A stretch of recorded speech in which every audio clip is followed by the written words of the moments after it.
ngobrol-ngobrol Hmm. terkait dengan tema Hmm. dengan tema eh, branding gitu Iya, ya, iya. personal branding.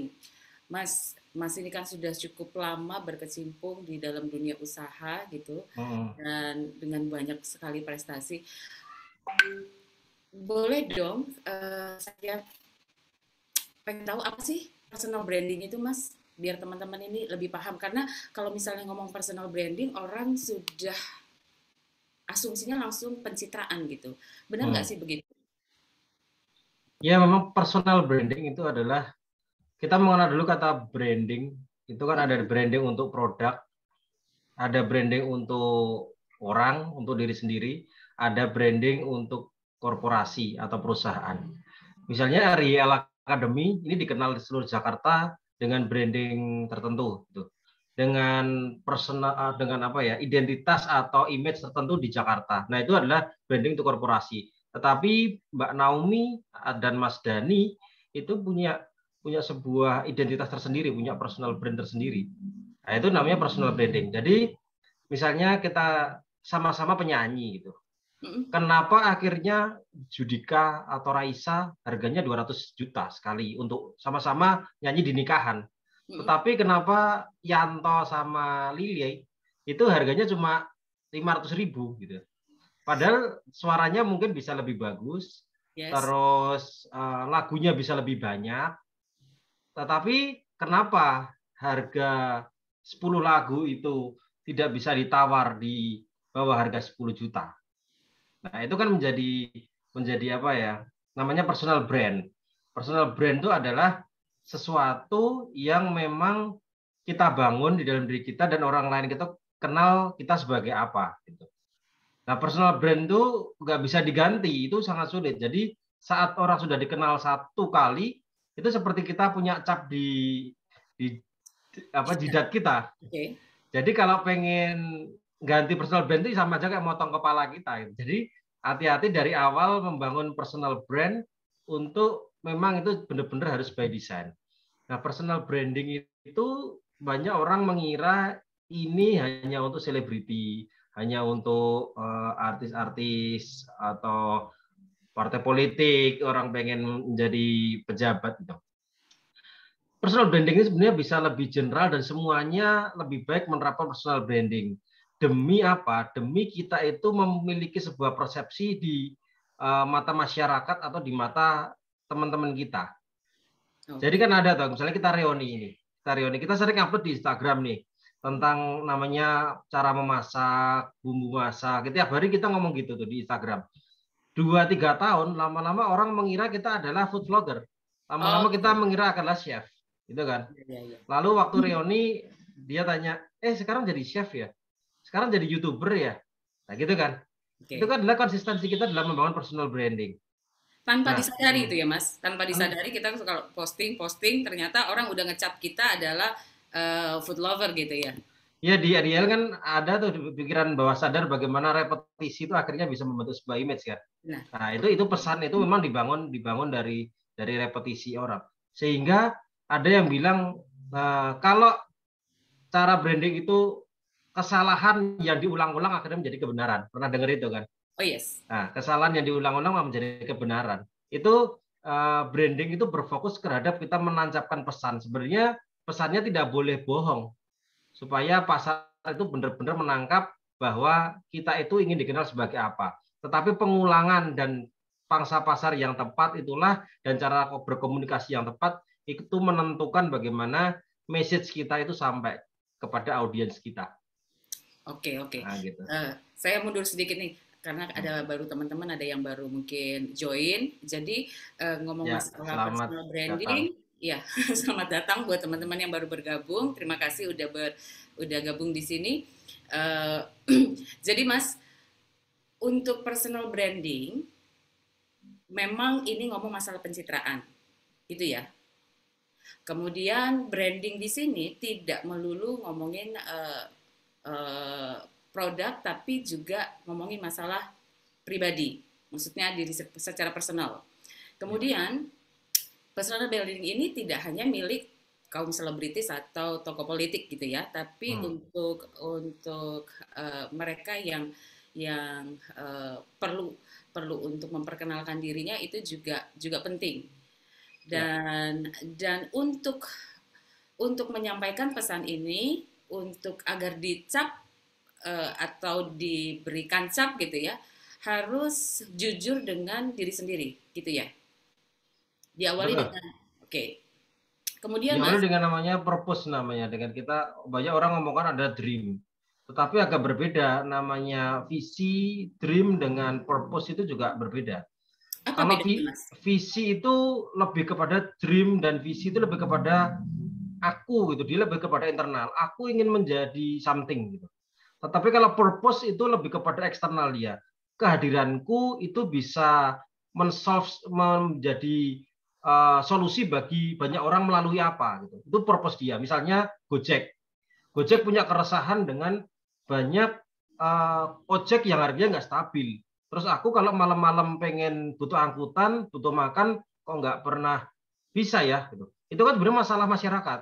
Tetapi yang gunakan dia punya pain effect di dalam dirinya, punya efek-efek ya sakit. Awalnya tuh pengen apa. Nah, entrepreneur atau seseorang jika punya rasa itu, biasanya dia punya purpose, punya panggilan jiwa untuk menggerakkan diri melakukan sesuatu, menyelesaikan itu melalui entrepreneur, melalui karya-karyanya dia, nah apapun, melalui seni, melalui bernyanyi, gitu.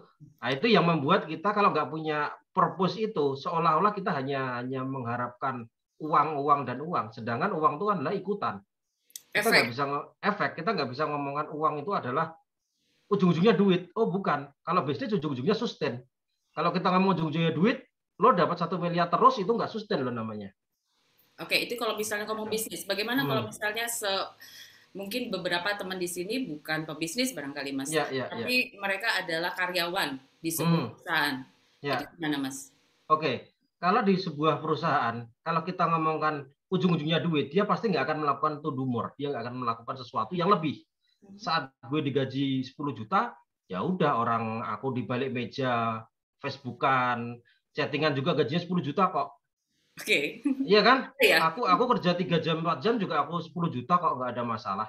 Mm-mm. Ya kan? Toh juga nggak akan ada yang tahu orang KPI itu di Indonesia nggak ada yang saya mempelajari juga tentang SDM. KPI di Indonesia itu juga juga nggak ada tolak ukurnya jadi untuk karyawan.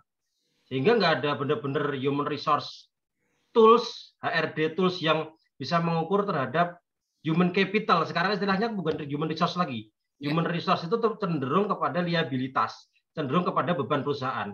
Tetapi human capital itu cenderung kepada kita karyawan dituntut melakukan lebih dari gaji yang dibayarkan oleh perusahaan. Hmm. Saat itu bisa terjadi, perusahaan menjadi lebih efektif. Karyawan itu tidak lagi menjadi beban. Nah, Oke. itu yang saat karyawan punya inisiatif, dia secara nggak langsung membangun personal branding. Oke. Oh, Pak A itu orangnya yang nggak usah dibilangin, dia sudah tahu nih proyek ini harus diapain. Tapi ada juga kan bertemu dengan orang, diomongin gini gini gini gini, oke oke oke oke, Nggak nah, jadi. nggak jadi. Itu kan namanya nggih raka panggih itu kan kalau bahasa Jawanya kan. Dia seolah-olah iya jadi enggak gitu kan. Nah itu orang punya personal brand sendiri. Misalnya Mbak Naomi aja lah di kantor, di RYL atau di mana, pasti punya punya cap bagi masing-masing karyawannya. Aku Hmm. kalau megangin duit ke ini 1 miliar pun aku percayalah. Tapi buat si orang ini 500.000 aja aku nggak mau, gitu kan? Nah Ya. itu namanya personal branding. Oke. Ujung-ujungnya itu akan berdampak kepada karir kita.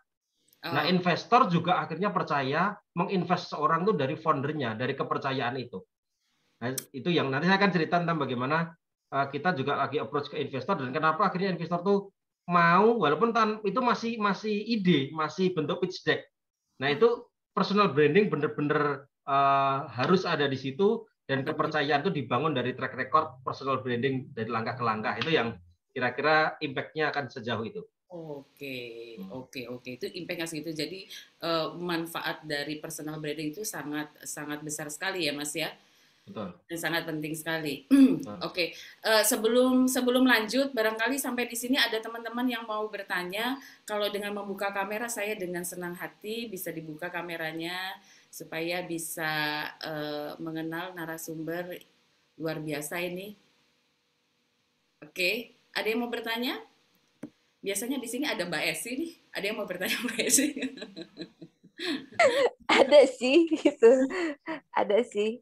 Udah, tapi apa mungkin terlalu early kali, sambil dengerin dulu kali sambil ini. Oh ada. Ada sih, udah tapi ada. Nah, ya nanti aja. Oh, okay. Tentang personal branding gitu. Iya, ya. Mungkin bisa langsung aja Mbak. Jadi bisa dua arah. Oh, karena gitu. nggak ada materi juga ya. Iya. Dan terus, nah kalau personal branding itu apakah itu kan berarti dalam diri sendiri ya? Mayoritas kan berarti personal itu orang itu sendiri kan. Nah, itu ada pengaruhnya dari luar nggak? Kalau itu kan seperti tadi yang itu berarti orang melihat kita sebagai seorang ini kan. Nah, itu mama dia melihat tuh sesuatu invest sebagai oh ini anak bagus gitu. Nah, tapi ada juga sebagian kelompok yang bilang iya itu anak bagus tapi gimana gitu. Jadi itu ada nggak itu apa aliran negativity gitu apa yang mengalihkan si personal branding itu, jadi men-switch jadi yang bagus menjadi tidak bagus gitu. Oke.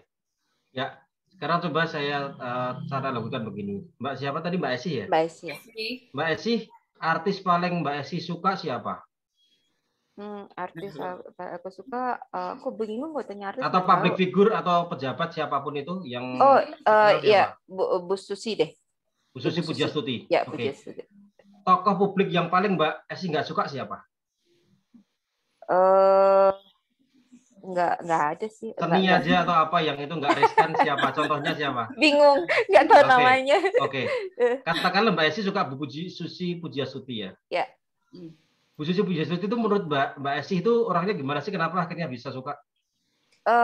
Orangnya full motivasi, inspirational personal profile. Ya. Udah gitu full dengan ide, dengan creativity itu ada aja, one to another tuh selalu ada dan dia tuh dinyatakannya itu dikerjakan semua, apa yang dia pikirkan itu dia kerjakan semua menjadi satu realita gitu loh. Gitu, bukan orang yang cuma sekedar ngomong bohong dengan gini gitu. Oke. Mbak Esi, kalau soal nyebutin 2 atau 3 pencapaian terbaik Bu Susi, tahu nggak Mbak Esi? Tahu yang paling terkenal apa? Yang terkenal yang itu, yang masalah kelautan itu, yang tenggelamkan itu kan? Tenggelamkan itu ya. Meledakkan kapal-kapal penyelundup. Ya, betul. Gitu. Ya kan? Terus apa lagi Mbak? Terus yang satu lagi yang impress saya itu tentang pendidikannya dia. Pendidikan dia. Iya. Oke, dia Dr. Harkonik Sausa kan? Iya. Walaupun dia dari desa gitu kan? Iya. Dia punya bisnis ulung gitu. Oke. Iya. Saya bertanya lagi, Bu Susi itu yang wajahnya kayak gimana sih Mbak? Yang kayak orang Jawa. Orang Jawa. Rambutnya gimana rambutnya? Rambutnya pendek. Rambutnya pendek. Oke. Terus dia menteri apa dia? Menteri Kelautan. Perikanan kelautan ya. Oke. Nah, di balik itu semuanya, Mbak Bu Susi itu ada yang nggak suka, ada nggak? Ada, banyak. Nah, gitu kan? Ya. Tetapi yang suka lebih banyak daripada yang nggak suka kan gitu? Ya. Nah, oke. Bu Susi melakukan sesuatu sudah benar belum menurut Mbak Esi? Menurut aku personally yes. Ya, saya juga setuju bahwa apapun yang dilakukan dia adalah benar sesuai protap, ya kan? Ya. Nah, dia sudah melakukan itu, namanya dumor. Dia jadi menteri aja, dia kunjungan kayak yang orang dinas-dinas yang lain nggak apa-apa loh. Iya. Cuma kunjungan, halo, selamat pagi, wah bagus ya produknya, halo. Pulang dia. Nah, sebentar. Ya.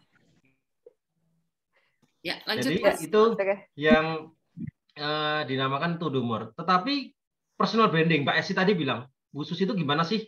Oh, orangnya pemberani, Dokter Kanosa, itu personal branding namanya. Jadi di dalam otak kita sudah tahu, ditanyain, Bu Susi itu gimana toh? Oh ini.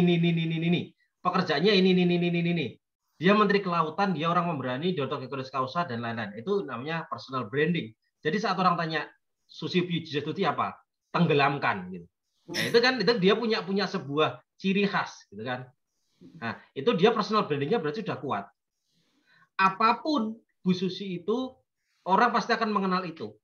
Bisa nggak akhirnya orang diomongi, mbok tolong dong dilupakan, yang mau tenggelamkan itu cuma bercanda. Bisa nggak kita dilupakan? Nggak bisa. Nggak bisa. Karena semua orang sudah tertancap di situ. Itulah namanya personal branding, itu seperti dua belah mata pisau. Saat benar-benar bagus, ya berarti lo jadi. Saat benar-benar itu bohong, orang akan mengingat. Apalagi sekarang media sudah begitu luasnya. Media masa sekarang itu kita nggak bisa berbohong, ibaratnya kita sudah bertelanjang bulat di dunia ini. Kita ngomong, oh enggak Pak, kita pekerjaannya bagus Pak, kita pengunjungan terus ke proyek ini. Tiba-tiba ada yang ngomong, kebakaran kebun sawit di daerah Lampung, gini. Loh, itu kan kamu pemegangnya. Oh iya ya kan, langsung di SP pergi kamu, gitu kan? Yes. Sekarang media sosial sudah terkoneksi semuanya, dari LinkedIn, Instagram, Facebook dan lain-lain itu sudah terkonek. Viral sedikit aja orang pasti bisa cross check. Seperti kemarin ada kasus untuk startup di Jakarta, mungkin ada ya, saya nggak sebutin mereknya, yang dia waktu nabrak perempuan tiba-tiba keluarkan pistol. Saya lanjut aja ya, ya. gitu. Pernah dengar ya? Nah, ya, pernah. Sekarang akhirnya dia kan harus keluar dari perusahaannya itu, dan perusahaannya itu punya kena dampak bahwa karena personal brandnya dia yang jelek, perusahaannya itu sahamnya juga turun jauh. Investor mau nginjek, jadi nggak jadi, gitu loh. Sehingga untuk perusahaan apapun, pekerjaan apapun, profesi apapun, entah kita entrepreneur, entah kita pekerja, bahwa apa yang kita lakukan sekarang itu memerlukan personal branding. Itu bukan pencitraan, personal branding itu. Pencitraan itu adalah kita melakukan sesuatu yang tidak seperti nyatanya, tetapi kita ngomong. Misalnya, wah pencitraan lo, sok islami, tapi nggak pernah sholat. Gitu. Saat orang bilang kayak gitu, berarti personal brand kita langsung turun. Tetapi kita melakukan bahwa kita sebenarnya punya panggilan untuk menyiarkan agama, lalu kita dari kampung ke kampung, ngomong dari masjid ke masjid, dari komunitas ke komunitas, dengan cara yang paling enak gitu ya, paling meneduhkan hati. Akhirnya dia punya personal branding. Oh, Gus Miftah itu kalau caranya dia begini toh. Oh, Cak Non itu caranya dia begini toh. Gitu kan? Nah, itu personal branding namanya. Jadi saat Bu Susi tadi sudah ada di benak Mbak Esih, itu personal brandingnya dia sudah mulai kuat. Mbak Esih pun juga pasti di kampung juga punya personal branding pasti. Kalau ditanyain tetangganya, Mbak Esi itu gimana toh? Oh, Mbak Esi itu yang orangnya ramah, suka beri ini, sukanya kumpulan bawa makanan, kayak gitu ya. Mas Ardi udah langsung bisa ngebaca. Benar semua tentakannya.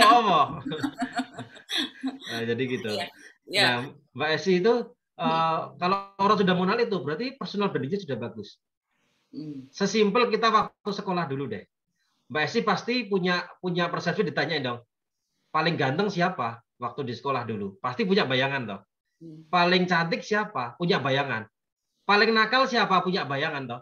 Tapi kalau yang dia biasa-biasa aja, ya nggak ganteng, nggak jelek, nggak nakal, tapi nggak pintar juga, pasti malah nggak terkenal dia orangnya, gitu kan? Yes.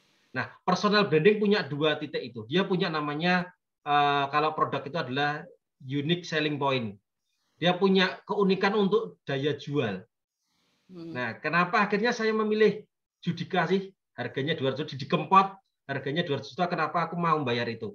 Ya karena kalau aku nggak nonton Didi Kempot itu kayak nggak hidup, misalnya gitu. Nah, itu namanya udah emotional benefit. Saat branding sudah mencapai emotional benefit, itu functional benefit atau bentuk secara fungsi menjadi nomor 2. Nah, itu kan seperti tas-tas yang branded, itu harganya jam Rolex 2M. Gitu-gitu padahal HPP-nya mungkin ya cuma berapa? 10 juta kali, 20 juta. Tapi kalau saya pakai jam Rolex, seolah-olah saya menjadi orang yang sukses. Nah, itu personal brand, itu product branding kalau itu. Nah, personal branding itu bisa membuat orang lebih tergerak. Kalau yang bilang itu orang yang dipercaya, misalnya gini, Mbak Esih yang bilang tetangganya sendiri bahwa Mbak Esih, kalau Mbak Esi rajin sholat itu nanti masuk surga loh, gitu. Sama yang bilang itu adalah ulama, beda kan pasti. Nah, itu personal branding namanya.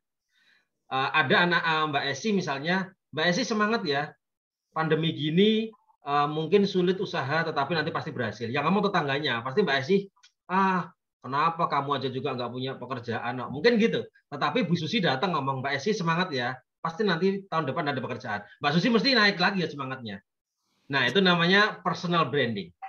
Tanpa itu, kita akan lebih sulit untuk bisa menginfluence orang. kita lebih sulit untuk orang supaya percaya kepada kita. Kira-kira gitu Mbak Esi. Oke. Jadi gini Mas, apakah untuk memperkuat personal branding kita itu ada pengaruh dari luar? Kalau tadi yang ditanyakan Mbak Esi gitu ya Mbak Esi ya, kalau misalnya ada penilaian yang negatif gitu, terus bagaimana dengan kita gitu untuk memperkuatnya, gimana caranya untuk sampai di level di mana sampai menyentuh perasaan, menyentuh emosional, gimana cara untuk memperkuat itu? Ya, kalau kita ngomongkan semuanya kita harus suka ke kita, nggak mungkin ya. Yes. Kita dalam personal branding kita nggak mungkin itu. Tetapi kita makanya harus tahu pangsa pasar kita tuh mau kemana sih. Kita mau siapa sih yang kita arah untuk menancapkan message itu. Misalnya seorang penyanyi Jawa Didi Kempot dengan Raisa, itu pasti pangsa pasarnya beda toh. Okay. Cara dia berkomunikasi dengan pasar juga pasti beda toh. Didi Kempot bisa tidak dikenal oleh pasarnya Raisa. Begitu juga sebaliknya, Raisa tidak bisa dikenal juga dengan pangsa pasarnya Didi Kempot. Nah, kita harus pertama menentukan dulu siapa audiens kita. Pertama itu dulu. Audiens kita itu siapa? Yang kita ingin tancapi message apa? Jadi pertama kali kita tuh ingin dikenal sebagai apa? Gitu dulu. Aku ingin dikenal sebagai penyanyi. Penyanyi apa? Penyanyi pop. Penyanyi pop seperti apa? Itu kan. Sampai itu benar-benar jadi dan panggilan jiwa itu kita udah benar-benar mantep, baru kita menentukan siapa target yang orang itu pengen kita kenal. Jadi orang itu pengen kenal kita sebagai apa? Siapa yang ingin mengenal kita itu? Misalnya anak-anak muda umur 17 sampai 35 tahun. Itu kelas kita. Sehingga cara berkomunikasi ke mereka nggak bisa kita ngomong dengan selamat pagi adik-adik. Kalau pagi ini, itu nggak bisa. Itu orang umur 50, cuma 45 sampai 70. Kalau pangsa pasarnya umur 45 sampai 70 bilang, "Hey guys, hari ini YouTube kita gini-gini." Ya udah, dia ngapain sih, orang annoying banget guys, ya apa toh? Gitu kan pasti kan.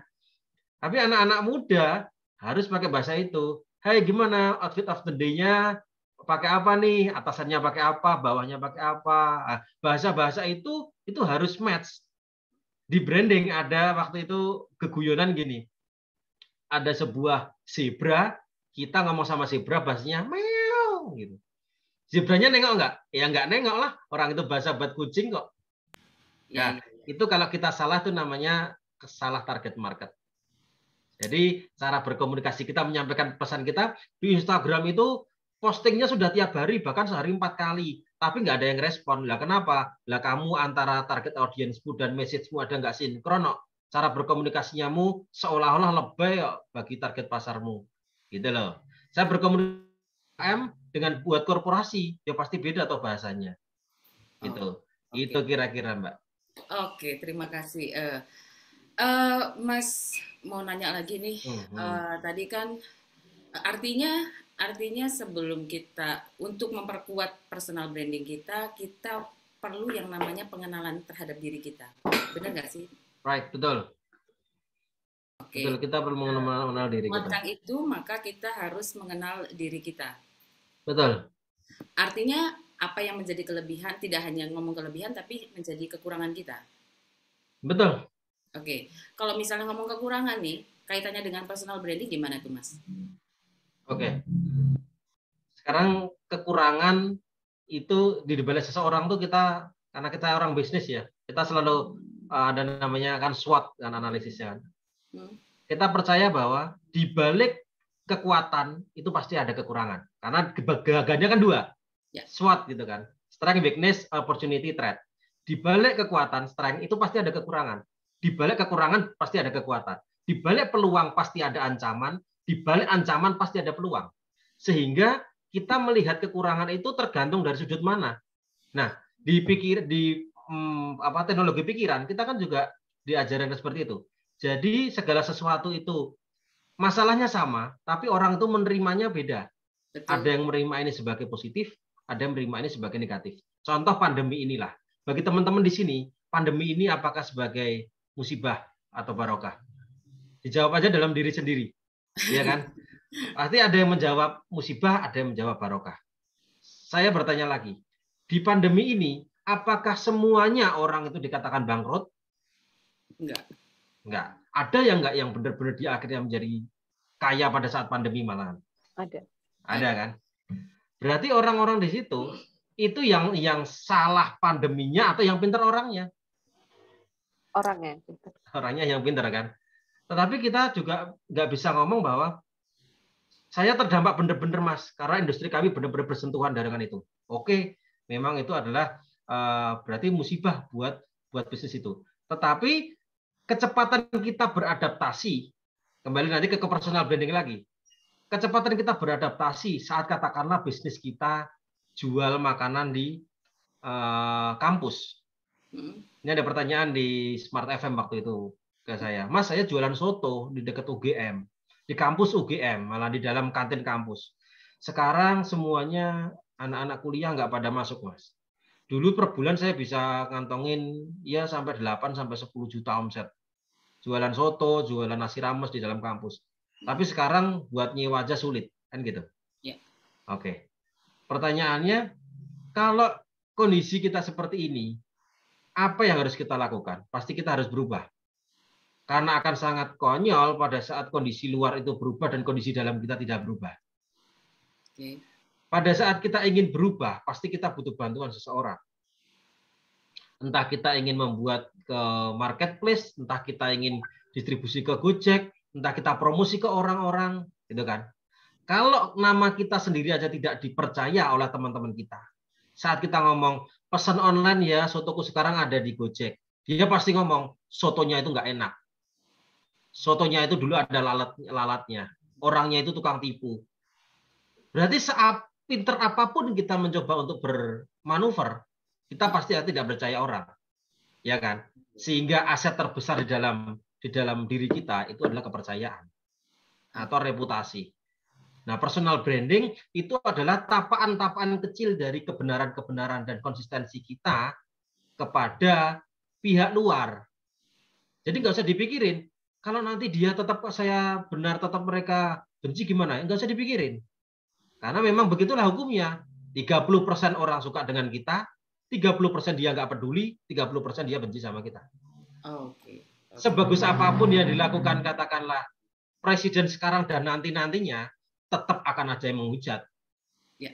Ya, itu yang membuat kita jangan berharap bahwa semua orang akan bahagia karena kehadiran kita. Nah, no, nggak bisa. Gitu. Ya, setuju. Artinya kita tidak bisa merubah orang. Yang bisa kita lakukan adalah melakukan perubahan terhadap diri kita sendiri, gitu ya, Mas ya. Betul. Sesuai sekalian nih buat teman-teman yang mungkin masih baru berkunjung di podcast ini, sekalian saya sampaikan bahwa ini live podcast dari RYL mengenai branding, personal branding, di mana ini ada kaitannya dengan mental personal juga, di mana di RYL sendiri adalah sebuah lembaga pengembangan sumber daya yang berdasarkan pengembangan mental dan karakter, dan ini nyambung sekali nih Mas pembicaraan betul, kita. Betul. Saya tuh mungkin pernah ketemu ya Mas Dani udah dari berapa tahun ya, Mbak Naomi pernah ketemu di Jakarta, ngobrol juga tentang RYL, sama Pak Rasyad dan lain-lain. Nah, RYL dengan hubungan personal branding itu sebenarnya personal branding itu bisa dibangun sedini mungkin. Sehingga step-step membangun personal branding ini kita memang harus perlu ngobrol dengan penggalian yang lebih jauh. Yang akan kita sampaikan adalah bagaimana sekarang begini. Untuk masuk ke dalam televisi itu mungkin bayar ratusan juta. Tapi kenapa akhirnya kita bisa dipanggil dengan tanpa biaya malah dapat duit dari masuk televisi, gitu. Nah, kita pasti stereotip di masyarakat adalah, Mas, gimana sih follower banyak? Pasti pertanyaan gitu kan? Mas, gimana sih bisa dimuat di media? Ya pertanyaan saya, follower banyak beli aja gampang. Masuk ke media bayar aja juga bisa kok dia bayar. Tetapi pertanyaan berikutnya, kalau Mas gimana bisa dimuat media tanpa bayar? Terus akhirnya bisa punya follower yang menjadi aset, menjadi komunitas maksi misalnya. Nah, itu pasti kita kan punya namanya tadi, speak up. Mungkin ada materi itu besok di RYL. Ada speak up tentang bagaimana kita tuh menemukan berlian di dalam diri kita yang orang lain memang benar-benar nggak melihat itu. Seperti Mbak Esi tadi mengidolai Ibu Susi, dia ngomong ledakan gitu. Itu sebenarnya kan hal mudah, tetapi ngopo orang-orang dulu nggak melakukan, Bu Susi melakukan, kan gitu kan? Nah, itu namanya kita punya sebuah masterpiece di dalam karir kita. Jadi kita nggak berorientasi hanya terhadap pekerjaan, tetapi terhadap buah hasil kita berbentuk masterpiece itu. Nah, menemukan itulah yang akhirnya personal branding akan terbangun dengan sendirinya. Wah, dia itu keren ya, anak muda yang punya dampak sosial gini, dia punya kerjasama dengan gini-gini. Akhirnya media tertarik untuk meliput itu. Nah, kira-kira gitu, Mbak Naomi. Oke, terima kasih. Sorry, tadi lampuku agak geser. Akan mempengaruhi personal branding dari Mas Adi. Enggak sih, cuma enggak enak aja dilihat, jadi sampah visual. It's okay, bercanda Mas. Tadi mungkin teman-teman di sini ada yang mau bertanya mengenai personal branding. Lagi-lagi teman-teman, kita nggak ngomongin masalah sebuah kita di bisnis saja, tapi personal branding itu ya terkait juga dengan Anda mungkin sebagai pegawai di sebuah perusahaan atau Anda adalah agen asuransi. Apa sih yang perlu dilakukan? Apa sih yang perlu diperhatikan? Tadi kalau sempat tadi disampaikan sama Mas Adi, ya balik lagi bagaimana kita menyiapkan diri kita untuk kuat, nggak terpengaruh dengan apapun yang di luar sana, karena kita tidak bisa memaksa orang itu suka sama kita atau benci sama kita. Tapi kita fokus dengan diri kita untuk memperkuat branding kita, karena lagi manfaatnya besar sekali ya ternyata ya Mas ya. Betul. Oke, gimana teman-teman, ada yang mau bertanya? Ini nggak sedang nggak ada materi sih ini. Oh, ada materi juga? Nggak ada materi, jadi materinya memang ngobrol ini materi ya. Oh iya. Oke, di sini ada. Oke, selamat sore. Sorry, nggak bisa buka kameranya dulu ya Mbak Mary. Oh iya. Mas Hardi juga. Mau nanya nih tentang personal branding. Ya, Mbak siapa yang saya Okta. Oh, Mbak Okta nggih. Oh, Mbak Okta. Ya. Mbak mau nanya Mas Ardi, bedanya tentang personal branding sama sifat atau karakter manusia itu apa bedanya? Gimana Mbak? Personal branding dengan apa? Sifat atau karakter manusia. Oh, oke, sifat atau karakter manusia, siap. Terus selanjutnya, apakah personal branding itu bisa dibangun? Jika memang iya, itu bagaimana? Seperti itu. Seperti itu aja Mas Ardi, minta minta pencerahannya. Terima kasih. Iya. Oke. Mas. Siap. Personal branding dengan sifat karakter manusia ya. Sifat atau karakter dengan personal branding itu memang ada hubungannya, cuma kita kembali lagi ke ngomongin branding adalah ngomongin persepsi. Nah, sifat atau karakter itu juga bisa mempengaruhi personal branding. Kalau kita tidak terarah sifat sama karakter kita menginginkan begini, personal branding itu bisa dibangun nggak? Memang harus dibangun. Dari awal kita harus tahu dulu, kita ingin dikenal sebagai apa, gitu kan Mbak ya, Mbak Okta. Mbak Okta ingin dikenal sebagai apa? Misalnya ini Mbak Okta apa profesinya? Ini apa ya? Apa Mbak Mary? Ini Mas Ardi, kita ada bisnis untuk startup pendidikan. Smart manajemen informasi sekolah. Oke, manajemen informasi. Berarti Mbak Rina adalah apa? Bisnismen, pengusaha. Ya, salah satunya. Di CEO-nya. Oh, Mbak Rina CEO ya. Oke. Untuk punya startup di bidang IT ya. Di bidang apa? E-learning berarti. Iya, betul. Pendidikan. Kayak skill akademi gitu toh? Iya, betul. Oke. Nah, Mbak Rina sekarang punya jadi COO di perusahaan untuk pembuatan bukan marketplace, e-learning, website pembelajaran. Nah, Mbak Rina ingin dikenal orang itu sebagai apa? Itu kan? Oh, saya ingin dikenal orang sebagai orang yang benar-benar paham tentang media pembelajaran lewat platform digital. Gitu. Nah, Mbak Okta akhirnya mencoba untuk membangun personalitinya, pasti cara berpakaiannya juga pasti lebih beda. cara bertutur katanya juga pasti mengikuti toh Mbak. Iya, betul. Nah, mungkin Mbak Okta bilang itu terus kalau ngomong ke orang kayak di pos kamling gitu kan nggak mungkin. Ngomongnya pasti tertata, terus lebih smart kalau ngomong, oh iya Bu, ini gini. Gitu. Cara berpakaiannya, look-nya, terus mungkin kendaraannya, gitu kan. Sehingga pada saat nanti Mbak Okta, tujuannya apa membangun personal branding Mbak Okta? Ya Mas, supaya aku itu benar-benar dipercaya orang, dan nanti siapapun mitra aku itu, kalau berkolaborasi sama aku, itu trust. Nah, itu diturunkan menjadi identitas namanya. Nah, personal brand identity namanya.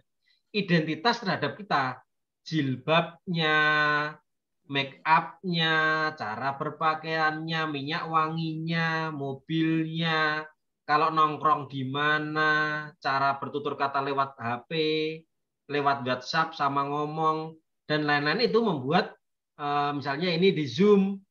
Kalau Zoom ini diganti website pembelajarannya misalnya, atau ada fotonya Mbak Okta yang seperti apa, itu akan membuat persepsi orang berbeda. Mbak Okta, misalnya ini ada gambar kue ulang tahun. Nah, pertama kali melihat tadi, oh Mbak Okta ini pengusaha cake pasti. Nah, aku mungkin bisa gitu orang kan, pengusaha cake. Oh ternyata pengusaha website pembelajaran nih, startup. Nah mungkin diganti itu, simpel itu. Terus pada saat kumpul-kumpul, Mbak Okta selalu ngomong bahwa e-learning itu sekarang penting loh, gini. Di Instagram, sosial media, Mbak Okta selalu membuat quote-quote terhadap itu. Lama-lama orang tahu, oh Mbak Okta itu CEO-nya ini toh. Jadi pada saat orang ketemu, nggak perlu tanya, kamu tuh lagi ngapain toh? Nah, nggak perlu tanya kayak gitu, orang-orang udah tahu bahwa, oh Mbak Okta itu kesini tuh siapa sih? Jadi saat Mbak Okta ngomong, Pak, saya perlu 2 miliar nih untuk pengembangan, gitu kan? Untuk pengembangan, saya juga merambah ke dunia startup, Mbak Okta. Sama juga kita, tapi saya lebih kepada seperti Alison, seperti Coursera. Jadi untuk bisnis course gitu, inkubator tetapi digital. Nah, kita lagi ngajuin juga ke Jakarta, ke perusahaan dari Amerika untuk jadi investor dari venture capital. Pertama pasti ngomong gini Mbak Okta nanti, saya butuh 2 miliar untuk apa Mbak? Kalau Mbak Okta itu dipercaya dan tahu terhadap startup, Mbak Okta pasti dia langsung ngomong, oke deh, saya kasih 2 miliar ke kamu. Tapi kalau kita nggak punya kepercayaan, nggak punya trust terhadap itu, orang akan ragu, apa iya orang ini benar-benar tahu terhadap startup? Apa iya orang itu benar-benar berpengalaman? Kan gitu kan Mbak? Oke, berarti gitu. Bisa disimpulkan seperti ini nggak Mas Ardi? Kalau personal branding itu bagaimana cara kita mengidentifikasikan kita kepada klien biar mereka trust terhadap kita? Seperti itu ya, lebih ke situ. Ya, lebih kepada kita membangun pesan dulu awalnya, lalu kita membangun cara berkomunikasi kepada siapa target audience yang ingin mengenal kita. Itu aja. Oke. Terima kasih Mas Ardi. Sama-sama Mbak Okta. Oke, terima kasih Mbak Okta. Sama-sama Mbak Mary. Ini agak berbeda memang tampilannya. Ini kue ulang tahun. Oke. Teman-teman yang lain barangkali ada yang mau bertanya. Di sini ada Mas Kadima, ada Mbak Rita, Mbak Desi, Mbak Iren, ada Mbak Ira. Nih, kalau nggak salah ini Mbak Ira ini kan juga bisnis di asuransi. Tadi Mas, ini saya coba mau menyapa dulu. Mbak Ira, halo Mbak Ira. Ya, Mbak Mary. Selamat sore semuanya. Mas Ardi. Ada yang mau ditanya? Iya. Aku nyimak dulu deh. Oh, betul. Iya. Oke. Masih nyimak ya? Masih nyimak. Iya. Oke. Mas Irawan barangkali. Mas Irawan, di sini ada Mas Irawan. Itu mungkin Mbak Esi itu mau buka kamera lagi. Iya kan? Udah buka kamera nih. Udah lambaikan tangan. Udah lambaikan tangan. Ya. Monggo, mari Mbak. Yang tadi tentang personal branding tadi tambah menarik ya. Itu karena kan ini ada kok saya ngerasanya jadi perbedaan tipis, jadi cannot be yourself gitu loh. Jadi nggak bisa honestly, karena kan kita berusaha menciptakan ini kan berarti kan kita harus mengikuti seperti produk apa yang kita tuju ya. Berarti apakah itu akan menutupi menjadi kita nggak jujur sama diri kita sendiri karena kita berusaha menciptakan ini. Jadi kejujuran itu akan tertutup gitu loh. Jadi honesty itu akan tertutupi gitu loh. Gitu mungkin nggak seperti itu? Oke. Memang tidak dipungkiri bahwa saya ini lebih gampang saya menganalogikan. Orang acting itu kan kejujuran. Jadi pada saat Reza Rahardian bermain di film, itu dia ke rumah ke bawahnya jadi Habibie juga.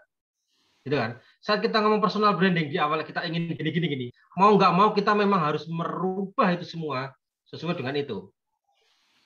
Jadi saat kita ingin dikenal orang sebagai ulama, ya kita harus merubah semua gejolak dalam diri kita itu untuk seperti ulama. Nah, itu yang memang harus butuh kejujuran. Kita itu akan benturan nggak, Mas? Ya enggak, karena memang kita harus jujur dan dibentuk dari awal memang seperti itu. Nah, pada saat pembentukan dari awal ini, yang kalau ada benturan-benturan dari bawah sadar yang menolak, nah itu tuh kan RYL. Oke. Itu yang memang nggak bisa dipungkiri bahwa di masa lalu kita punya gejolak yang, aduh aku nggak bisa nih kayak gini nih, itu kan? Ya. Tetapi kalau misalnya kita ngomong yang paling ekstrim, orang terbiasa korupsi. Terus dia ingin dikenal orang sebagai orang yang clear. Mau nggak mau, pada saat dia ingin dikenal sebagai personal branding itu, dia harus meninggalkan semuanya itu. Dia nggak bisa ngomong, saya orang yang clear. Saya orang yang clear. Ya tiba-tiba nanti dia pasti ketangkep dong. Jangan ngomong gitu. Makanya sebelum itu dicetuskan ke pasar, sebelum launching gitu kalau produk ya, sebelum kita menasbihkan diri sebagai saya itu X, gitu, kita harus benar-benar yakin terhadap diri kita, ditata benar-benar baik fisik maupun yang softwarenya, otak dan dalamannya, itu untuk kita benar-benar siap masuk ke dalam dunia itu. Walaupun jadi guru yang seperti Apika pengen dikenal jadi guru yang berkarakter ini. Ya kita harus merubah sifat kita, merubah karakter kita supaya kita memang benar-benar jadi itu. Kalau nggak gitu orang pasti kelihatan ini topeng ini, gitu. Itu kelihatan kok orang topeng enggak.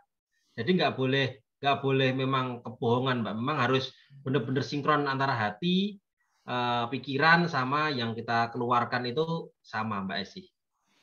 Setuju. Jadi tapi kan sulit itu kan, Mas. Maksudnya berarti kan dalam menciptakan itu kan berarti seperti saya deh. Kadang-kadang saya tidak mau menempatkan saya sebagai ex pramugari yang ya ini kan ex pramugari gitu. Ini harus begini. Ya enggak juga sih gitu. Maksudnya kadang-kadang mau melepaskan branding itu karena saya mau mensut diri saya di dalam satu keadaan yang sekarang yang nyatanya begini gitu. Itu tidak bisa dilepaskan bahwa oh ya karena kamu kan begini gitu. Nggak mau juga gitu. Itu bukan saya gitu loh gitu. Jadi gimana itu? Rasanya kok kayak seperti membohongi diri sendiri gitu. Nah, bisa nggak Mbak dicontohkan? Maksudnya yang memang nggak usah benar-benar terjadi dalam dirinya Mbak Esi, tetapi gimana maksudnya contohnya yang berbenturan gimana coba? Yang berbenturan seperti gini deh, seperti di organisasi. Sekarang kan saya baru menceburkan diri ke dalam organisasi yang sebenarnya saya dari dunia penerbangan yang glamor itu ada di situ gitu ya. Terus begitu jadi mereka melihat saya sebagai seorang yang penuh dengan keglamoran gitu. Padahal sebenarnya originally saya tidak begitu gitu loh. Gitu. Jadi saya tidak menciptakan keglamoran itu di personality yang saya sekarang ini. Jadi ada saya merasakan itu ada gap di situ begitu mereka yang karena saya berusaha menarik engagement sama kawan-kawan itu untuk merangkul mereka dari kalangan yang memang ya belum saya nggak bilang jauh ya, tapi mau berbeda inilah gitu. Terus nah ini bikin mereka agak takut dengan keglamoran saya di atas sini gitu loh gitu. Jadi nah ini dan saya tidak bisa berpura-pura juga bahwa saya juga tidak hidup glamor sebagai pramugari gitu ya kan Mbak Mary. Gitu aja, tapi saya tidak bisa juga melowerkan diri saya juga terlalu jadi mereka juga tidak bisa gitu, bukan tidak bisa tapi saya berusaha tapi belum sampai ke level itu, belum bisa diterima sama mereka. Yang ada saya terima itu penolakan walaupun saya sudah berusaha seperti nih contohnya memotivasi membuat bisnis yang untuk ekonomi menengah ke bawah. gitu kan ya. Nah itu berarti saya kan ibaratnya melowerkan diri dengan memberikan nih bisnis yuk dengan harga segini, harga 500 kita bisa nih bisnis begini. Terus mereka nggak percaya, enggak Bu, duitnya kan pasti banyak gini, lu kan ada duitnya gini. Enggak, ini bisa kok gitu. Ya lu kan bisa gitu ya. Jadi ada kesulitan saya di situ gitu loh. Oke. Mbak Esi, kalau boleh saya tanya, Mbak Esi ingin dikenal sebagai apa pada saat yang baru ini? Nah, dalam personal brandingnya ingin dikenal sebagai apa? Saya ingin dikenal sebagai motivator dan inspirasional itu dalam arti pensupport tidak finansial ya. Saya mau mensupport sebagai seorang motivator yang memberikan ide-ide dalam satu tidak ada kata terlambat, semua itu bisa dimulai gitu loh. Asal kamu mau gitu loh, gitu aja gitu loh. Nah, itu saya, itu misi saya sebenarnya. Berarti Mbak Esi ingin dikenal sebagai motivator yang baru ini kan? Mbak Esi yang baru reborn sekarang ini, Mbak Esi ingin dikenal sebagai motivator. Iya. Motivator apa, Mbak? Hidupan kah atau bisnis atau agama atau apa? Nah, itu saya belum tahu karena kalau dibilang agama saya nggak bisa, saya juga masih belajar. Terus dibilang bisnis sih lebih banyaknya ke bisnis dalam arti bisnis itu bisnis nggak cuma bisnis tapi pekerjaan. Ya, dibilang motivator untuk menggerakkan satu organisasi, iya. Oke. Berarti lebih kepada motivator yang sifatnya itu karir misalnya gitu ya, atau profesi gitu ya. By profesi saya langsung ditawarin kedudukan sebagai ketua di organisasi ini, tapi saya tolak karena saya nggak mau gitu loh. Kok kayaknya orang baru datang mentang-mentang punya ini kedudukan sebelumnya yang ini, terus ini gitu mau tiba-tiba duduk ketua, nggak bisa juga. Jadi saya mulai dengan yang jabatan yang biasa gitu, dengan membangun mereka. Tapi yang saya rasakan dalam setahun ini, saya kemarin sempat ada kejadian yang benar-benar bisa merangkul semuanya, tapi akhirnya mereka itu langsung detach gitu, yang ngerasa bahwa gue nggak bisa gitu loh gitu. Tapi aku mencontohkan nih, kita bisa dengan modal segini kita tuh bisa bergerak, kita bisa sama-sama gitu loh gitu. Iya. Berarti lebih kepada nanti motivator ke entrepreneurship kan? Iya. Inginnya Mbak Esi. Oke. Jadi pertanyaan gini, Mbak Esi dulu, kita flashback. Untuk Mbak Esi dulu kan pramugari. Iya. Pramugari. Oke ya. Kita mainan asosiasi nih, tidak pernah tahu ngomongin asosiasi, mengasosiasikan itu. Oke. Mbak Esi dulu pramugari. Ya kan? Image-nya pramugari adalah glamor. Ya. Mbak Esi dulu saya nggak mau sekarang, dulu glamor apa tidak? Iya. Oke. Berarti Mbak Esi tidak salah pada waktu itu. Ya, misalnya kan karena ya memang aku tuh dulu uangku banyak. Memang aku gaya hidup kayak gini. Inilah dulu environment-ku. Mediaku dulu memang sebagai pramugari gini, gitu kan. Nah, di dalam lingkungan pramugari sendiri, image itu walaupun Mbak Esi itu tidak glamor, itu sudah punya image glamor kalau pramugari. Gitu. Ya kan? Sehingga saat Mbak Esi masuk ke dalam pramugari, itu sudah tertancap di jidat mereka bahwa oh ini kayak gini, gitu dah. Seperti saya tanya gini deh, TNI itu cenderung orangnya lembek, halus atau kasar? Galak. Lah. Padahal ya orang karuan ya toh. Kalau dia bertemu bisa Assalamualaikum Mbak, gitu kan. Tapi saat dia pakai baju dinas mereka, pakai laras panjang gitu, langsung kita lari toh. Padahal dia kan masih mau ngasih sumbangan atau ngasih apa nggak tahu kita. Nah, itu namanya identity namanya. Jaket yang salah, jaket yang kita pakai itu salah, walaupun maksud kita benar, itu akan menjadi sebuah kesalahan pada sebuah brand. Nah, kalau sekarang itu Mbak Esi pengen menghilangkan itu, memang perlu waktu dan perlu konsistensi. Artis yang dulunya mohon maaf dikenal suka buka-bukaan, akhirnya sekarang pakai hijab, alhamdulillah bagus. Tetapi stereotip di masyarakat ngomong, halah dulu kayak gitu. Ya nggak apa-apa. Nggak apa-apa. Penting dari dalam diri kita adalah niat kita untuk memulai sesuatu yang baru dan mulai Mbak Esi mempraktekkan secara konsisten apa yang ingin menjadi tujuan Mbak Esi. Entah dari sosial media, entah dari teman-teman, 1-2 orang diomongin, mulai dong jadi entrepreneur, dari sedikit-sedikit dulu kamu bisa gini. Nggak percaya nggak apa-apa, 1 kali, 2 kali, 3 kali. Batu itu diketetesan terus lama-lama dekok juga. Nah, tinggal repetisi. Pikiran juga gitu. Nanti tinggal Mbak Naomi bisa nambahin. Pikiran tuh sekali ngomong, tolong dong gini, Bu, ada apa premi sekian. Enggak Mbak, saya lagi sibuk, tutup lawangnya. Lagi. Mohon maaf Bu, ini 2, 3, 4 kali. Saat dia titik dia marah, itulah titik di mana critical point buka. Masuklah ke situ. Nah, itu kan yang sebenarnya orang malah, kamu tuh dibilangin kok ngeyel gini. Ya maaf Bu, kita coba ini. Saat titik itu bisa buka, kamu bisa masuk, message kamu bisa langsung dapat ke situ. Dan nggak usah ada follow up lanjutan lagi. Tetapi kalau malah, oh iya, kamu pulang, nah itu yang repetisi ini yang agak repot di pikiran bawah sadar orang itu adalah critical point itu bisa buka kapan. Ini yang agak repot. Yang agak repot itu kita harus menunggu itu toh. Jadi nggak bisa, lama banget sih orang nggak percaya sama aku, ya nggak usah dipikirin. Dah biar jalan tetap aja Mbak Esi. Nanti lama-lama juga 2, 3 tahun, 4 tahun orang juga akan kenal sendiri. Gitu toh Mbak Esi. Kan juga sekarang artis yang akhirnya berhijab orang juga bisa menerima toh. Oh dia sekarang sudah menjadi yang Islami, akhirnya endorsannya dari dulu adalah baju-baju seksi, sekarang menjadi hijab, terus sampo untuk apa hijab gitu-gitu kan. Nah itu kan sebenarnya test case untuk pasar akhirnya menerima. Nah itu perlu waktu Mbak Esi, nggak apa-apa, tapi tetap konsisten di situ aja. Kalau dirasa tracknya sudah benar, lakukan dan nggak usah mikir orang lain mau ngomong apa. Nanti lama-lama orang itu akan berubah sendiri. Kalau dalam diri kita itu kan ada dari Ariel juga, dunia kecil kita itu beres, dunia besar akan menarik ke dalam dunia kecil kita. Kan gitu kan? Iya. Nah, kira-kira gitu. Oke, Mas Andi, artinya kalau seseorang itu melakukan branding pertama kali, kemudian dia gagal atau bahkan impact-nya itu jelek, nah artinya untuk membangun branding ulang seperti tadi kan mungkin image-nya pakaian terbuka, sekarang ketutup, yang penting adalah konsisten, betul seperti itu? Betul.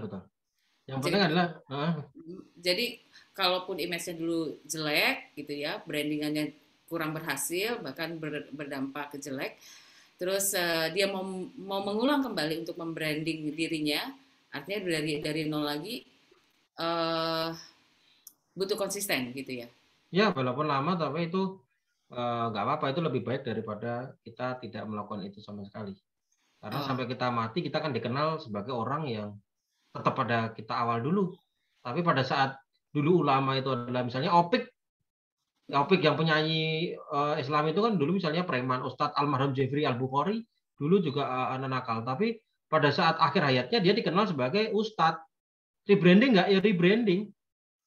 Itu kan dia punya personal branding yang dulu orang lihat, oh dia kan gini. Ya nggak apa-apa. Dulu itu dulu, tapi sekarang saya bukan hanya membangun personal branding, tapi memang saya membangun kenyataan bahwa diri saya seperti ini. Dan dia memang benar-benar berubah, bukan hanya kedok. Nah, itu yang jadi masalah adalah gitu. Apakah personal branding ini hanya topeng?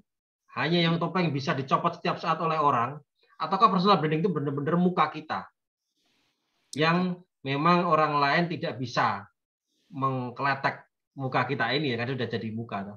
Nah, itu yang kita harus benar-benar match. Tadi kalau kata-kata tidak ada benturan gitu, ya kita harus berdamai dulu dengan diri kita. Mas Dani kan sering ngomong itu.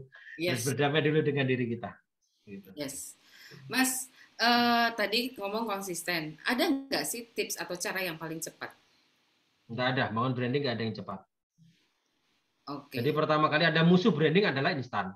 Itu yang saya sampaikan ke teman-teman. Musuh branding adalah instan. Itu jadi jangan pernah percaya bahwa di sosial media ngomong bangun branding, personal branding secara cepat itu nggak ada.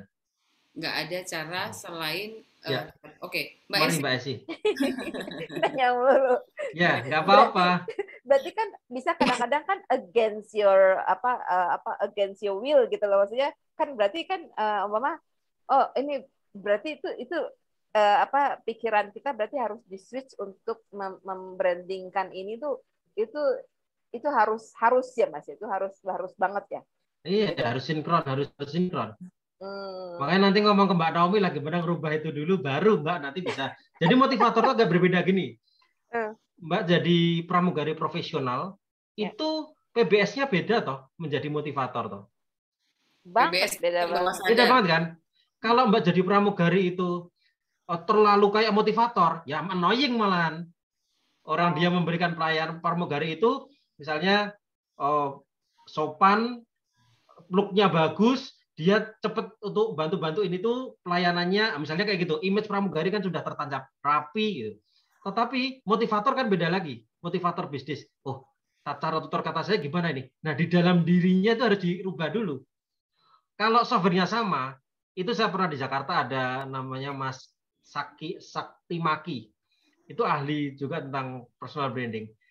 Kalau kita orang ingin merubah personal branding, itu hanya merubah pupure tok, gitu. Pupure tok make up tok yang dirubah, tetapi spiritnya nggak dirubah. Itu sama aja. Jadi dirubah pertama soulnya dulu, identitasnya mengikuti. Jadi jangan di dalamnya itu masih yang lama, tapi ditimpa sama foundation tok bukanya. Itu jangan. Nah, dirubah dulu dalamnya. Aku pengen jadi motivator. Apa yang harus diperbaiki, dirilis, ego state-nya gimana? Nah, itu urusannya Mbak Naomi sama RYL. Untuk merubah itu baru nanti disusun personal branding-nya gitu. Oke.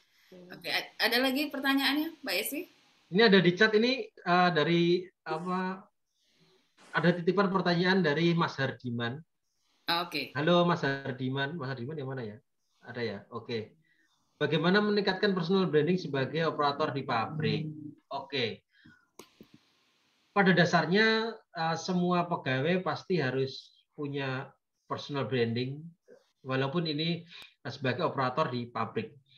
Operator di pabrik pun itu pasti ada yang tanda kutip disayangi oleh atasan, ada yang tidak. Ada yang ya. Ini suara mana ya? Oke. Ada yang dipercaya, ada yang enggak. Ada yang image-nya itu sukanya bolosan, ada yang enggak. Ada yang image-nya kalau dia yang operatori selalu rendemennya itu kecil, banyak sampahnya, tapi kalau dia yang operatori kok lebih efisien gitu-gitu. Nah, kita ingin dikenal sebagai operator seperti apa? Pasti tujuannya positif pasti. Saya ingin dikenal sebagai operator yang punya leadership tinggi supaya di line produksi saya itu punya efektivitas dan efisiensi yang tinggi. Makanya saya bangun personal branding saya. Sebelum start batch 1 produksi, saya pasti sudah datang. Saya memeriksa setiap line produksi, saya melihat jadwal dari setiap batch itu tertulis dengan baik, saya memastikan semua alat itu onderdilnya, spare part-nya tidak ada yang rusak, dan lain-lain. Terus seperti itu, lama-lama atasan akan melihat, kerjanya dia bagus ya. Kamu mau nggak menjadi kepala produksi? Pasti gitu pasti. Coba tanya yang ada di perusahaan-perusahaan seperti Astra, seperti Sinarmas, seperti Bank Mandiri dan lain-lain. Pasti kalau ada orang kayak gitu, berarti kamu jadi jadi kepala ini ya. Pasti gitu. Yang melihat kita siapa? Ya atasan. Kita nggak bisa ngomong ke atasan, Pak, saya bagus loh Pak, saya bagus loh Pak. Enggak. Karena personal branding yang baik itu tidak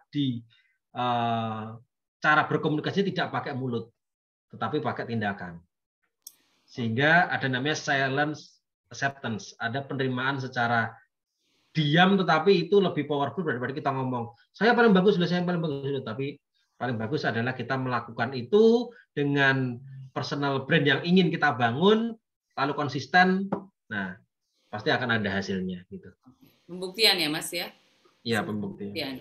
Oke. Sorry. Mas, sebelum lanjut, saya mau informasikan buat teman-teman, hari ini saya akan berbagi-bagi voucher untuk program 30 Days High Impact di batch 10, di tanggal 22 Mei ini, Mas. Dan program ini adalah program mentoring selama 30 hari. Bagi teman-teman yang terus menyimak acara ini, kemudian dapat menjawab pertanyaan dari saya, akan mendapatkan voucher 50% untuk investasi di program 30 Days High Impact. Di program ini Anda mendapatkan 4 kali webinar 30 hari mentoring, bahkan sampai dengan free untuk konsultasi. Dan tadi terkait ngomongin branding, ya personal branding yang perlu kita siap adalah mensinkronkan pikiran sadar, pikiran bawah sadar gitu ya Mas ya, mengenali diri sendiri ya untuk menciptakan suatu branding. Nah, pertanyaan nih Mas, apa sih yang wajib dimiliki seseorang untuk membangun personal branding? Ya. Sebelum ada pertanyaan di dalam chat, nanti saya akan bercerita dulu pertanyaan dari Mbak Naomi. Oke. Pertama kali saya pasti membangun dalaman diri saya dulu. Jadi jangan ngomong bahwa Mas Adi juga kan baru pertama lihat program KRL gini ya, siapa bilang. Ini malah saya sudah tahu, ada saya memang berteman dengan Mas Dhani cukup lama, dan saya memang menyadari bahwa dalam diri kita, software kita itu jauh lebih penting. Jadi yang pertama kali saya harus develop itu dulu. Jadi saya Ardi itu ingin menjadi apa? Itu sudah saya tanamkan kurang lebih 7 tahun yang lalu. Waktu ada di Jogja ada acara seperti pembangunan mental. Nah, itu pembangunan bawah sadar. Itu saya lakukan kurang lebih 2013, berarti 8 tahun yang lalu. Sehingga sebegitu pentingnya akhirnya saya sekarang punya tools, punya anchor untuk saya maju panggung pun tanpa materi saya sudah bisa. Saya di dalam TV pun tanpa skrip saya bisa. Kalau saya syuting YouTube pun saya tanpa skrip bisa. Kenapa? Karena di situ ada namanya anchor. Anchor itu saat saya tangan seperti apa, saya langsung switch ego state saya. Oh, saya menjadi orang yang seperti ini ya. Jadi itu memang sudah ada folder-folder template Mbak Esi. Nanti itu bisa dibangun, kita punya seperti inilah template background ini gitu kan. Nah, saat kita punya template-template itu, anchor itu dibuka, kita langsung otomatis saya akan seperti itu. Nah, saya ngomong seperti ini, bisa di rumah nanti beda lagi. Saya dengan karyawan saya pasti beda lagi. Itu yang perlu dibangun. Tools seperti ini itu benar-benar membantu kita untuk meningkatkan personal branding.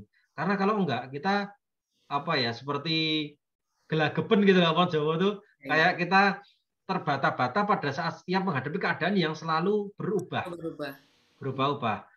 Kalau dalam diri kita sudah dibereskan, nah, mau depannya tuh seperti apa aja, kita udah punya anchor untuk ini kondisi ini kondisi ini.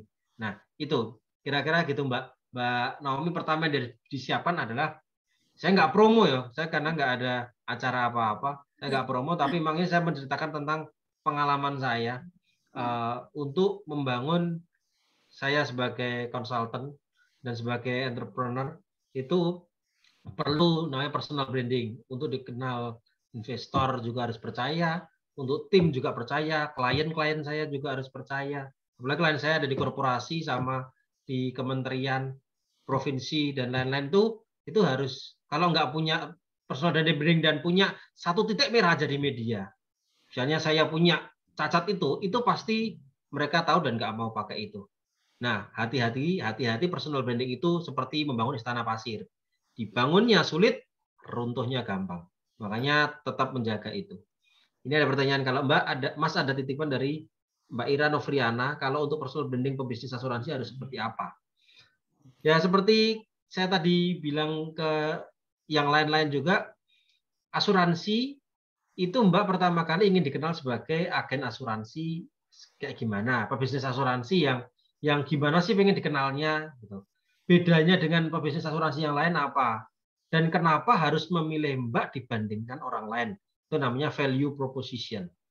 Jadi, apa alasan saya memilih Mbak dibandingkan saya memilih orang lain? Harga preminya sama. Merek asuransinya sama. Kenapa saya milih jenengan daripada agen yang lain atau brand yang lain? Brand A dan brand B. Apa sih Mbak bedanya? Sama-sama aja. Nah, Mbak memikirkan itu, untuk orang itu akhirnya saya nggak maulah kalau nggak sama orang ini. Ada tuh yang kayak gitu tuh? Ada langganan tuh? Apa peserta-peserta RIL ini di Jakarta mungkin yang ngomongkan motivator, ngomongkan coach tuh banyak ribuan. Yes. Tapi kalau nggak sama RIL nggak lah, kurang marem lah, gitu kan? Nah, itu namanya personal branding itu namanya. Lah kenapa Mbak? Ya nggak tahu. Saya kalau di RIL kayak udah sembuh aja Mbak. Kayak dokter juga gitu. Kita datang, itu belum dokternya belum ngapa-ngapain, udah dok, batuk saya udah sembuh, ada kayak gitu. Itu namanya efek placebo, orang psikologi gitu kan. Ya. Efek placebo seolah-olah kita itu selesai, tetapi pada akhirnya itu berdampak kepada penyakit kita yang memang itu selesai. Jadi obat itu seolah-olah menjadi lambaran hanya media aja untuk kita bisa jauh lebih bagus. Nah, Mbak gimana ingin membangun personal branding seperti apa supaya klien itu memang memburu Mbak? Kalau Mbak yang memburu klien, pasti satu, jatuhnya ditawar-tawar. Kedua, harga diri kita diinjak-injak. Sama Mbak, kita juga di bidang jasa juga. Kalau kita ngomongnya, Pak, tolonglah Pak, kasih proyek lah saya Pak. Wah, ayo harganya bisa, ya udah saya cuma mau harga segini. Ya udah bayarnya mundur giniin. Tetapi kita membangun personal branding caranya gimana? Kita membuat gerakan, kita memang keluar biaya dulu, memang dari awal keluar biaya dulu, keluar pikiran, buat komunitas. Nah, mereka lah yang melihat kita, itu punya komunitas banyak nih. Mereka punya kepedulian nih. Kita bisa support apa, Mas? Instansi, korporasi, dan lain-lain datang, nah, ayo duduk bareng, kita sejajar. Kita bukan orang yang berada di bawah sini. Nah, value proposition itu seperti apa yang ingin dibangun Mbak Ira untuk menerapkan personal branding di mata klien? Saya nggak bisa jawab secara presisi, karena itu berasal dari internal diri. Kembali lagi, itu adanya, kalau nggak bisa di webinar, adanya Mbak itu benar-benar digali ke dalam untuk menemukan kata kunci itu, lalu dikomunikasikan melalui strategi personal branding. Kira-kira gitu.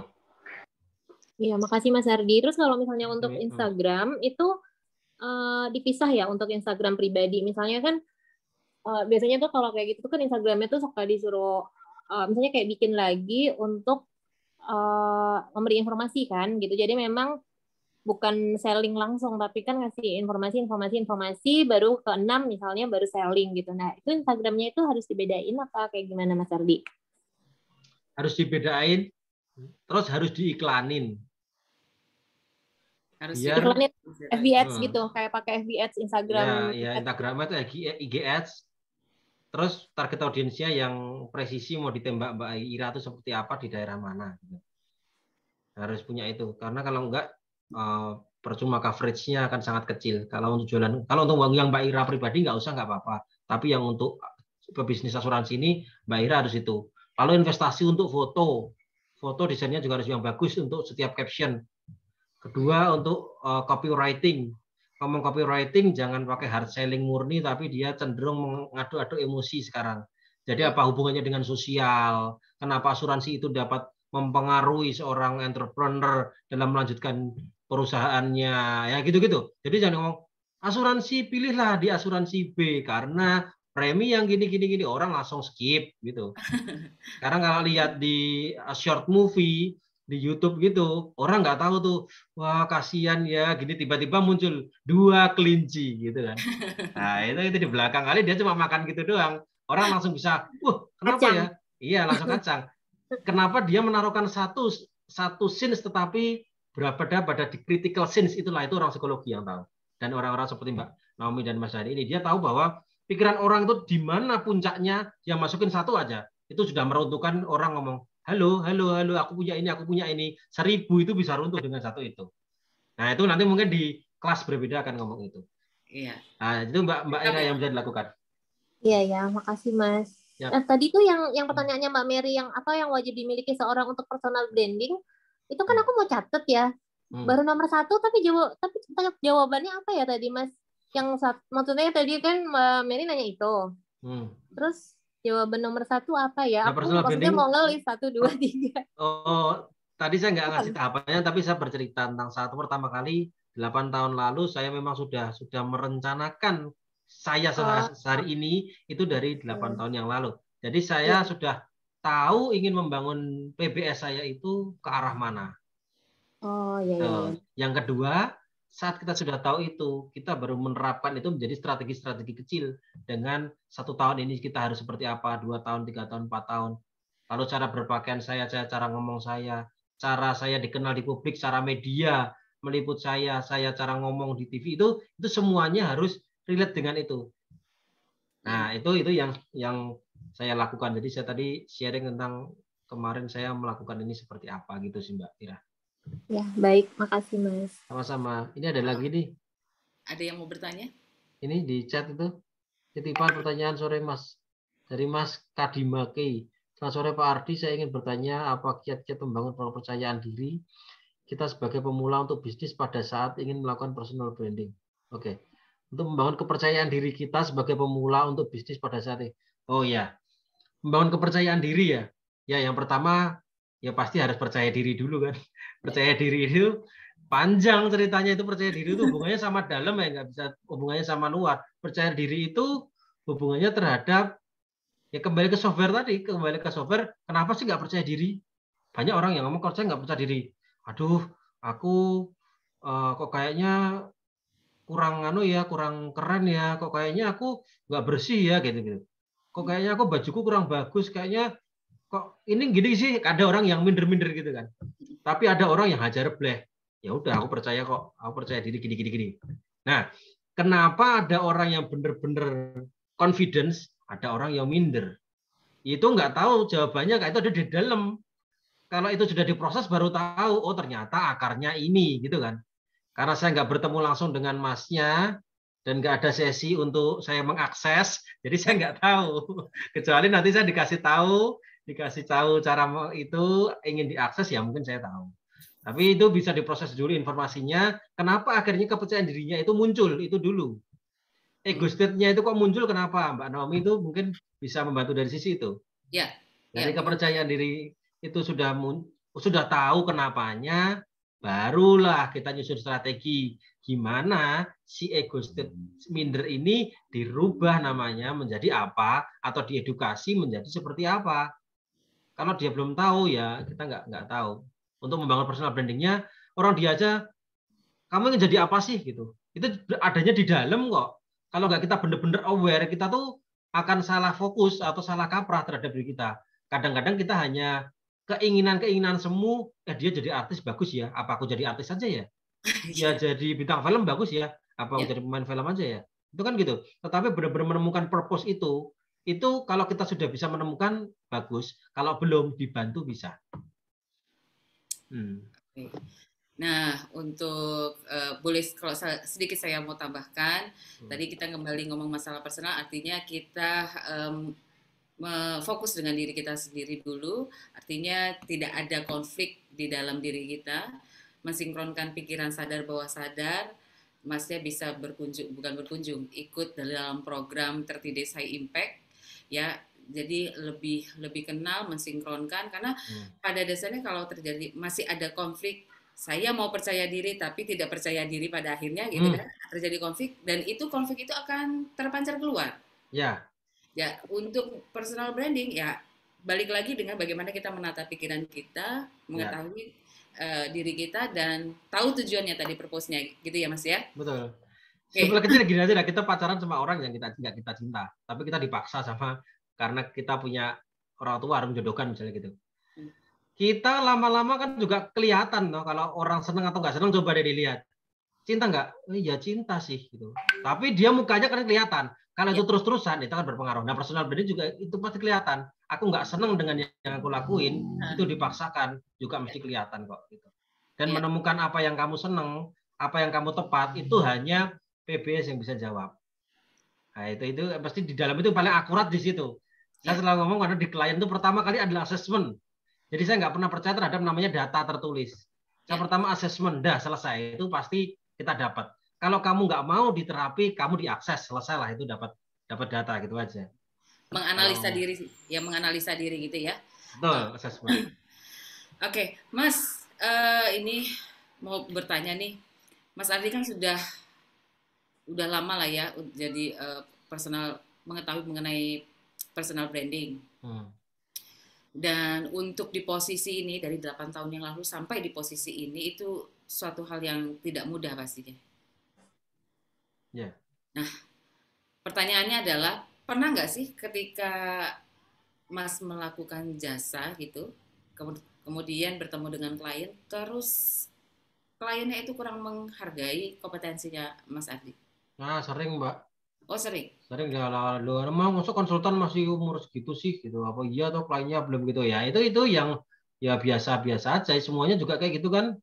Ya, semuanya juga pasti pemain sepak bola dulu. Messi juga awal-awal juga digituin. Ya. Ya, tapi pada saat kita adalah kita mempunyai mental yang kuat, terus kita punya kepercayaan diri bahwa ya nggak apa-apa. Ini belum kesempatanku aja. Kalau kesempatanku sekali ya no, gue geser lah, gitu aja. Ya. Itu aja. Harus punya pelecut itu. Jadi seperti Mbak Esi dan lain-lain, malah itu dikumpulkan, Mbak. Jadi seolah-olah gini. Setiap penolakan itu seolah-olah masuk ke dalam diri kita tabung pada sebuah box gitu. Itu adalah akan pecah kepada sebuah pembuktian besar dan orang itu akan benar-benar tunduk kepada kita. Semakin banyak itu, semakin Mbak punya amunisi untuk meledakkan orang itu dan tunduk kepada Mbak Esi. Nah, jadi itu caraku waktu itu, nggak apa-apa orang kamu ngomong, memang kenyataanku dulu waktu pengalaman masih minim, masih usia juga masih 20-an, ya wajar orang. Nggak bisa saya ngomongkan, oh Mbak 500 juta. Oh, nggak bisa ngomong kayak gitu. Saya nggak punya portfolio. Pada saat kita punya portfolio besar, saya memegang korporasi dengan harga tinggi, saya akan ngomong, wah, saya pernah ngomong ini dan pernah berhasil, saya harga saya sekian. Nah, itu yang harus punya sebuah achievement untuk mematahkan omongan orang. Kalau kita nggak punya achievement, ya memang ya itu nggak bisa apa-apa ya, kita nggak punya senjata apa-apa. Gitu. Okay. Jadi pertanyaan ini, ada metrik nggak Mas dari Pak Hardiman? Ada sih, tapi kalau kita bercerita tentang metrik, bercerita tentang itu kayaknya terlalu jauh. Itu mungkin masuknya ke kelas ya. Jadinya kalau metrik itu masuknya udah, kalau saya ngomong 1 metrik, 2 metrik itu lebih kepada nggak jelas juga nantinya kalau cuma waktu pendek. Jadi metrik itu kan pendekatan. Metrik kan ada cara framework. Lebih ke framework bukan metrik. Metrik itu untuk kayak BCG, Boston Consulting Group, kayak McKinsey gitu Mas, metrik. Tetapi kalau framework itu lebih kepada kerangka cara berpikir untuk kita memodelkan cara berpikir kita. Itu ada framework itu, dan mungkin next event kita bisa bahas. Oke. DISC itu apa sih? Apa itu ya Mas? Itu loh, kepribadian. Misal DIS apa-apa. DISC itu domain, influence. Oh, enggak. Yang itu enggak ada ya? Oh, kita lebih kepada framework untuk pengembangan masing-masing profesi Mas. Jadi framework itu apa ya? Kerangka pikir atau model yang dapat diterapkan seseorang untuk meningkatkan personal branding. Bahkan nggak hanya personal branding tok, bisa ke product branding, bisa ke corporate branding.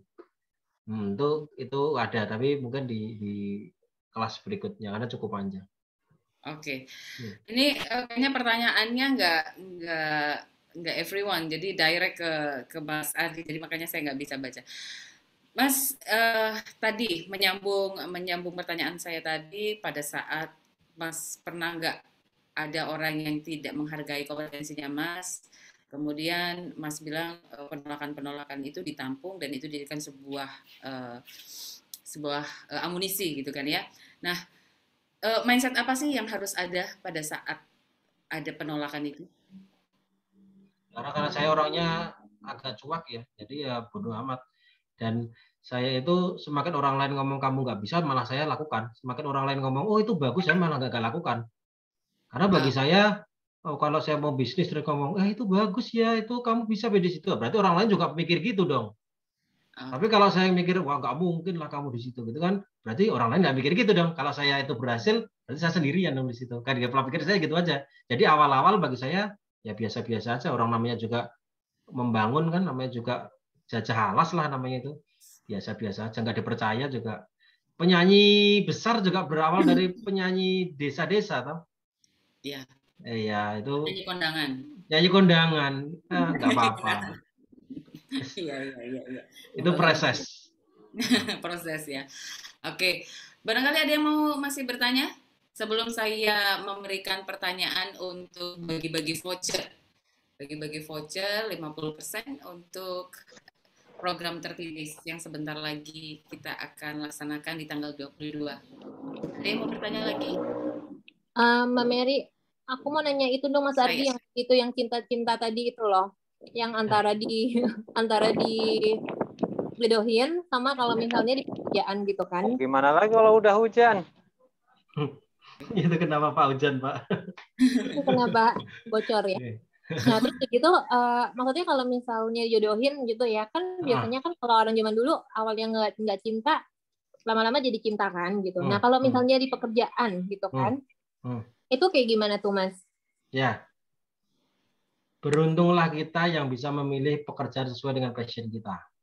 Tetapi saat kita itu harus bekerja dengan perusahaan yang awalnya tidak passion kita, cintailah. Karena ada kalanya seseorang itu tidak menutup kemungkinan untuk tidak bisa menjadi pekerjaan yang saat itu tuh harus persis seperti keinginannya tuh banyak sekali. Harus menjadi karyawan gini. Tetapi kembali lagi kayak gitu, berdamailah dengan diri sendiri kan. Sehingga kita harus berpikir juga, kita juga orang dewasa, kalau antara manfaat dan mudorotnya itu gede mana gitu. Kalau saya memilih sekarang keluar dari pekerjaan, terus keluarga saya terlantar, apakah ini bijak? Kalau saya memang sudah punya tabungan cukup dan ingin keluar dan bekerja sesuai passion saya, nggak ada masalah. Nah, pertimbangan itulah yang harus dipikirkan. Kalau dari awal memang nggak suka dengan pekerjaan itu, tetapi harus masuk situ, ya nggak apa-apa, dinikmatin dulu sampai suatu saat nanti memang benar-benar bisa mandiri dan bisa berkarya dari passion yang digeluti. Atau kalau saya bercerita, saya mau dari awal saya jadi entrepreneur kalau saya, karena saya punya mindset. Ini benar atau salah itu tergantung masing-masing. Saat seseorang itu sudah menanamkan chip di dalam pikirannya, chip itu akan berkembang sendiri menjadi sesuatu yang kita akan menemukan jalan itu. Jadi saat itu saya menutup pintu yang namanya menjadi karyawan. Kalau itu saya waktu itu gitu. Jadi di dalam hidup saya itu hanya 100% saya menjadi entrepreneur. Apapun resikonya saya menjadi entrepreneur. Sehingga orang lain yang hanya 100% saya mungkin 1000%. Karena saya hidup dari situ. Saya hidup dari hutang bank. Saya dari dulu pernah bisnis keripik. Terus buka training. Sekarang jadi konsultan. Itu nggak gampang juga. Kalau untuk promosi bayar berapa, membangun usaha karyawan sebelum akhirnya menghasilkan. Nah, itu kalau saya persepsinya waktu itu karena saya nggak mau teracuni dengan ada blok lagi yang namanya karyawan. Karena bagi saya saat kita hanya memegang satu telur, tidak menaruh telur di banyak keranjang, berarti saya akan lebih hati-hati untuk merawat telur itu. Kalau banyak orang berpikir kan, taruhlah telur pada 5 keranjang, supaya kalau pecah satu masih ada 4. Tapi kalau saya akan menaruh telur pada 1 keranjang, sehingga hati-hatiku untuk saya menjaga itu lebih tinggi daripada saya memiliki 5. Masing-masing orang berbeda-beda, Mbak Ira, sehingga kalau awalnya tidak suka ya jadi nikmatin dulu. Saya tadi hanya menganalogikan bahwa personal branding itu nggak bisa pura-pura gitu loh. Jadi nggak bisa pura-pura seperti orang yang nggak seneng dulu waktu pacaran, terus harus pacaran tapi nggak cinta. Kan pernah pasti kayak gitu. Terus atau pas dapat dulu sama sayang, tiba-tiba di tengah jalan pengen putus, nggak bisa putus tapi udah nggak seneng. Nah, itu sering mengalami sih, terutama saya sih. Bosan. Ya lebih kepada itu sih, Mbak siapa tuh, Mbak Ira tadi ya. Anak muda dulu bukan sekarang. itu yang sering gitu. Jadi personal branding juga nggak bisa dipaksain. Jadi harus cinta dulu awalnya. Mbak Naomi juga pasti cinta sama profesinya, jadi bisa memancarkan itu ke dalam teman-teman semuanya. Kalau enggak coba ngomongkan, aduh ini apa sih ini kata-kata gini, pasti gitu kan pasti. Ya kira-kira gitu. Ya. Oke. Kalau yang namanya cinta itu gunung akan kudaki, lautan akan kuseberangi, gitu kan ya, Mas? Ninja Hattori dong. Ninja Hattori. Jadi Ninja Hattori.